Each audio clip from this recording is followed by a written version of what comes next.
안녕하세요. 사기꾼이나 다름없는 지방과 파혼한 30대 여성입니다. 정말이지. 이 인간들 때문에 제가 10년은 늙은 것 같아요. 차라리 처음부터 솔직히 말했으면, 물론 제가 그렇다고 다 이해해주진 못했겠지만, 그래도 이렇게 파혼까지 하는 일은 없었을 텐데, 왜 굳이 거짓말을 해서 이렇게까지 일을 키운 건지 이해할 수가 없네요. 그 얄팍한 거짓말이 언제까지 통할 거라고 생각했길래 그랬을까 싶기도 하고, 정말이지. 이미 다 끝났지만 그래도 생각하면 한심하고 또 한심할 뿐입니다.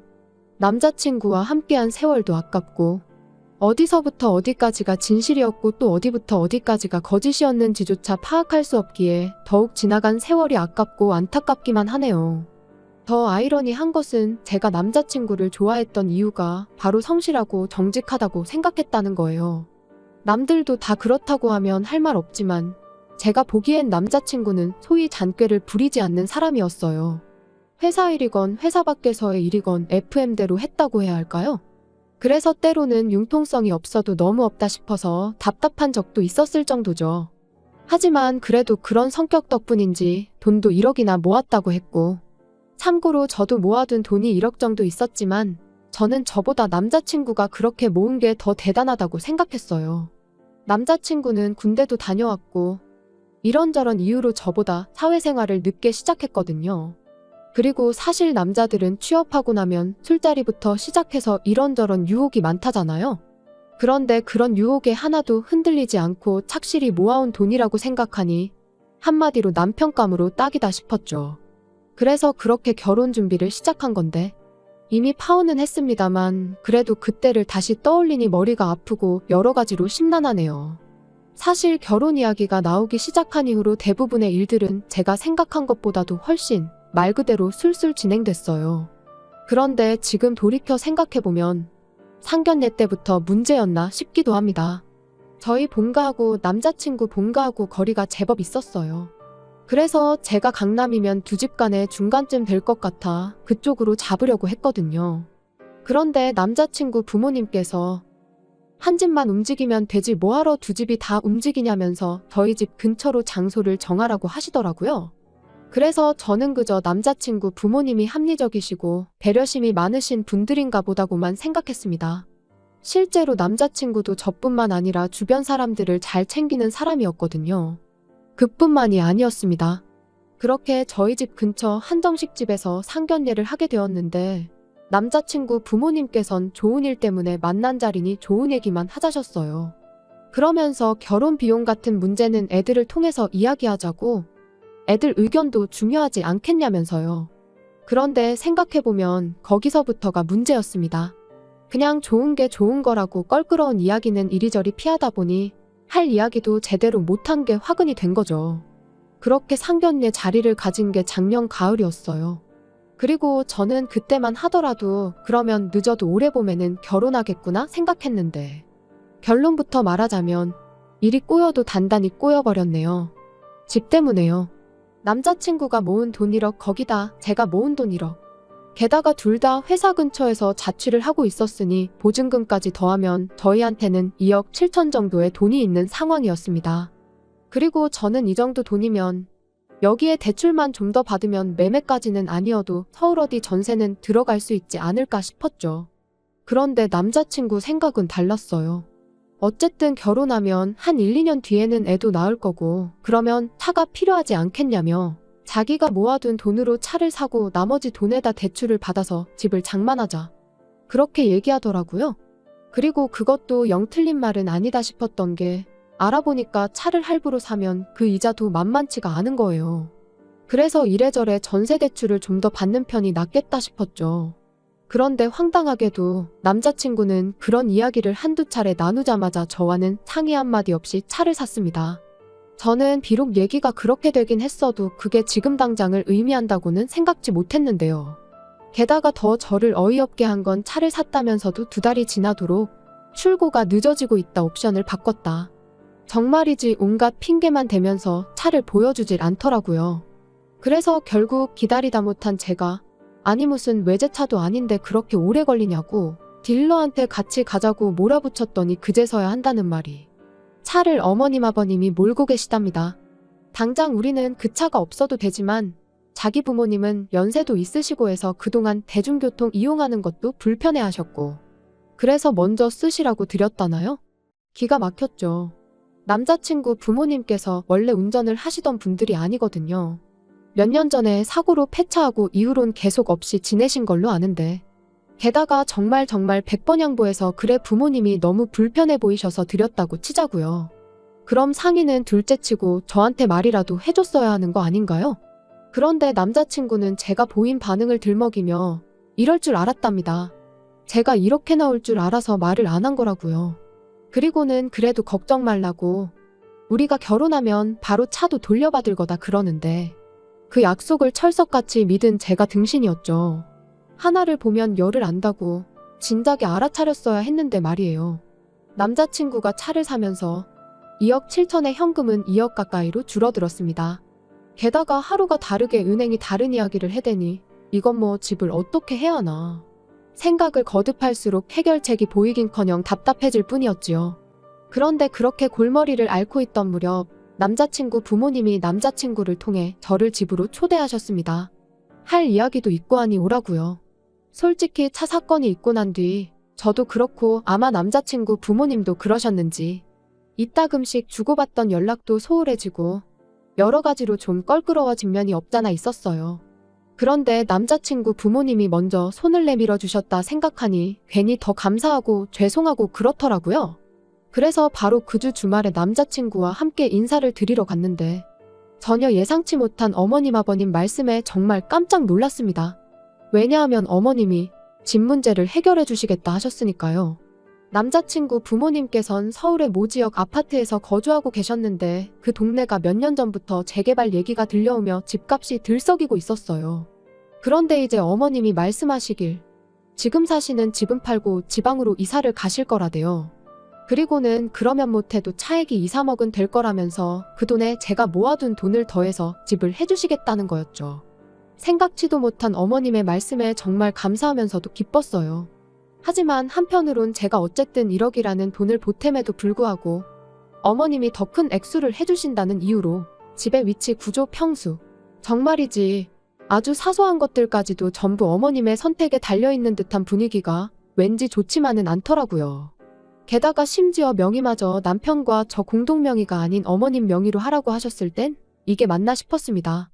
남편 돈에 어머님 돈까지 더하면 제가 보태는 액수보다 훨씬 크니 당연한 거 아니냐는데 솔직히 납득하기가 쉽지 않았죠. 그런데 저희 부모님께선 그래도 그 큰 돈을 내어주시는 게 어디냐며 저를 나무라셨어요. 그러니 제 입장에선 부모님까지 제가 문제라고 하니 정말 제가 이상한 건가 싶어서 더는 어디다 물어보지도 못했네요. 아무튼 얼마 후 남자친구가 말하길 어머님 아버님이 사시던 집은 팔렸고 그래서 그 돈에 일부러 지방에 아파트 한 채를 사들이셨다나요. 그래서 이사도 한 달 안에 하실 것 같다면서요. 그리고 그때부터 제 마음이 바빠지기 시작했습니다. 내심 이러다 살림부터 차리고 결혼식을 하게 되는 건 아닌가 싶긴 했지만 정말 상황이 그렇게 됐다고 생각하니 솔직히 여러 가지로 심란했지요. 그래서 그때부턴 어떻게든 살림을 차리기 전에 식을 올릴 수 있으면 좋겠다는 심정으로 식장을 알아보느라 얼마나 바빴는지 몰라요. 한편 어느덧 시간은 흘러 어머님 아버님이 이사를 가시기로 한 당일이었습니다. 아무래도 어머님 아버님께서 멀리 이사를 가게 되셨으니 원래는 휴가를 내고 배웅이라도 해드릴 참이었어요. 이사 전으로 도와드릴 게 있으면 도와드리고요. 그런데 어머님께선 제가 와서 뭘 얼마나 할 수 있겠냐며 괜찮다고 절대 그러지 말라고 신신당부를 하셨습니다. 그래서 결국 평소처럼 출근해 일을 하고 있었는데 남자친구가 퇴근 후에 좀 만나자고 연락을 해왔더라고요. 분명히 저한테는 어머님 아버님 이사를 도와드리고 하루 자고 온다고 했었는데 무슨 일인가 싶었죠. 그리고 그날 저녁 남자친구가 하는 말이 어머님 아버님이 이사를 못 가셨답니다. 자기도 잘은 모르지만 잔금 처리에 문제가 생겨서 지방에 사두셨단 아파트에 들어가질 못하게 되셨다나요. 그래서 제가 그럼 지금 두 분은 어디 계신 거냐니까 원래 살던 집에선 어쨌든 나오셔야 했던 상황이었기에 일단 근처 모텔에 가 계시대요. 짐은 창고에 맡겼고요. 어머님 아버님 두 분이 얼마나 당황하셨을지 생각하니 어찌나 걱정되고 마음이 안 좋던지. 그런데 그때 남자친구가 하는 말이 그래서 말인데 저희가 계약한 집 그거 잔금을 좀 일찍 치르면 어떻겠냐는 거예요. 어차피 집주인은 이미 이사를 해서 비어있지 않냐면서요. 그리고는 그렇게만 되면 상황이 해결될 때까지 그래도 두 분이 편히 계실 수 있을 것 같다면서 솔직히 기분이 좋지는 않았습니다. 차도 그렇고 이번엔 집까지 번번이 왜 남자친구 부모님이 먼저 개시를 하시게 되는 건가 싶은 게 하지만 한편으론 어쨌든 상황이 상황인 만큼 제가 이런 이야기를 꺼내면 남자친구 입장에선 서운할 수도 있잖아요. 그래서 그냥 별다른 말은 안 하고 그냥 알아서 하라고 했어요. 그러자 남자친구는 고맙다면서 그러면 일단 제 돈부터 달랍니다. 어머님 아버님이 보태주신다는 돈을 제외하고 제가 보태기로 한 1억을 달라고요. 가뜩이나 기분도 안 좋은데 남자친구가 빚독촉하듯 내놓으라 하니 점점 짜증이 나기 시작했습니다. 그래서 제가 일단 어머님 돈으로 잔금을 치르시게 해라. 그리고 우리가 시골리고 나면 그때 내 돈 1억을 드리는 걸로 하자고 했어요. 그랬더니 남자친구가 순식간에 얼굴이 벌개져서는 이 와중에 너는 부모님 걱정은커녕 계산기나 두드리고 있냐고 화를 내대요. 자기 어머니가 설마 제 돈을 떼어먹을까봐 그게 걱정이냐면서요. 황당했죠 뭐. 그런데 또 한편으론 어쨌든 자기 부모님이 공경에 처했다 생각하니 마음이 급해서 저러나 싶기도 하고 그래서 일단은 미안하다고 했네요. 그리고는 집주인이랑 먼저 얘기부터 해보라고 나도 생각 좀 해보겠다고요. 그런데 이튿날 아침 어머님이 이따 좀 만났으면 좋겠다고 연락을 해오셨습니다. 그리고 그렇게 약속한 카페로 나갔는데 어머님은 물론이고 아버님 그리고 남자친구까지 나와 있었어요. 아버님이야 그렇다 쳐도 자기도 나오는 자리면 나온다고 말이라도 해주지 않은 생각에 좀 어이가 없었죠. 하다못해 무슨 이야기가 오갈 건지 귀뜸이라도 해주면 저도 나름대로 미리 생각을 좀 정리하고 나올 수도 있었을 테니까요. 아무튼 어머님께선 당신 아들한테 대충 들었지 않냐는 말로 말문을 여시더니 사실은 지방에 사두셨단 아파트에 이사를 못하신 이유가 사기를 당하셔서 그렇답니다. 그런데 제가 신고는 하셨냐니까 갑자기 말끝을 얼버무리시면서 그거 뭐 신고한다고 잡히겠냐 하시는데 아니 돈이 한두 푼도 아닌데 왜 이렇게 쉽게 포기를 하시는지 이해가 안 되더라고요. 게다가 어머님께선 저더러 그런 것까지 제가 신경 쓸 필요는 없다 하시더니 일단 돈이나 당신한테 보내라셨습니다. 그러면 이제 잔금 치르고 당신들이 먼저 들어가 있으시겠다며 대신 뭐 혼수 같은 건 아무것도 해오지 말래요. 창고에 맡겨놓은 당신이 쓰던 가전제품으로 일단 안에 채우고 필요한 가구만 몇 개 사면 된다면서요. 그래서 제가 그게 무슨 말씀이시냐, 언제까지 계실 생각이시길래 그렇게 말씀을 하시냐 했더니 일이 해결될 때까진 있어야 하지 않겠냐는데 신고도 안 하시고 사기친 놈 잡을 생각도 없으신 것처럼 행동하시면서 그런 말씀을 하시니 뭔가 쎄한 게 느낌이 좋질 않았죠. 그래서 그럴 게 아니라 그럼 먼저 어머님 아버님 일부터 해결하자고 했어요. 그게 해결이 되는 대로 저희도 다시 결혼 준비를 하겠다고요. 그랬더니 이번엔 남자친구가 완전히 당황한 얼굴로 그게 무슨 소리냐입니다. 그건 그거고 이건 이거라며 그냥 원래 계획했던 대로 저는 돈 어머님께 보내드리고 일단 상황이 어느 정도 해결될 때까지는 한 집에서 같이 지내면 되는 간단한 문제라면서요.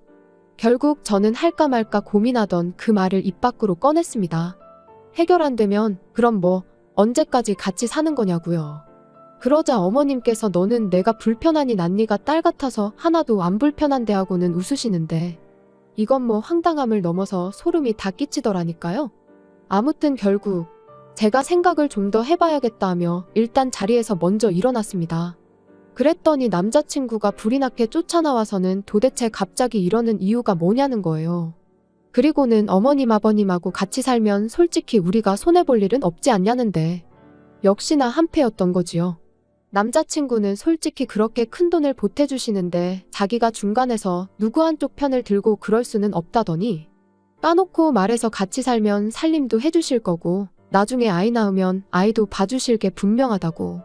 그러니 따지고 보면 우리한테 훨씬 이득이라나요? 그래서 설마 싶어 한번 떠볼 생각이 하긴 그렇다면서 살짝 동의하는 듯 대답을 했더니 멍청한 인간이 완전히 걸려들어서는 역시 저라면 이해할 줄 알았답니다.